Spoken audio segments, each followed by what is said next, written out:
ప్రభువైన యేసుక్రీస్తు నామములో మీకు అందరికీ షాలోం. ఫ్రెండ్స్, మనకందరికీ బాగా పరిచయమైన పాస్టరు కమ్ ప్రొఫెసర్ ప్రకాష్ గంటెల్ల గారు మరణించి ఉన్నారు.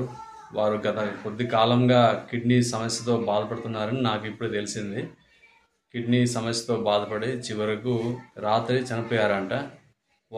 వారి భౌతిక దేహం ఇప్పుడు ముషిరాబాద్ ఎంబీ చర్చిలో పెట్టారు. యూట్యూబ్లో అతని వాక్యాలు, అతని విశ్లేషణ చూసి నేను ఎంతో బలపరచబడ్డాను. కనుక కనీసం ఈ వార్త నాకు పొద్దునే తెలిసింది. కనుక నేను నా ఫ్రెండ్ ఇద్దరం కలిసి చూడడానికి వెళ్తున్నాం ఫ్రెండ్స్.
ఆయన కలిగి ఉన్నటువంటి వారు మరి మా కుటుంబం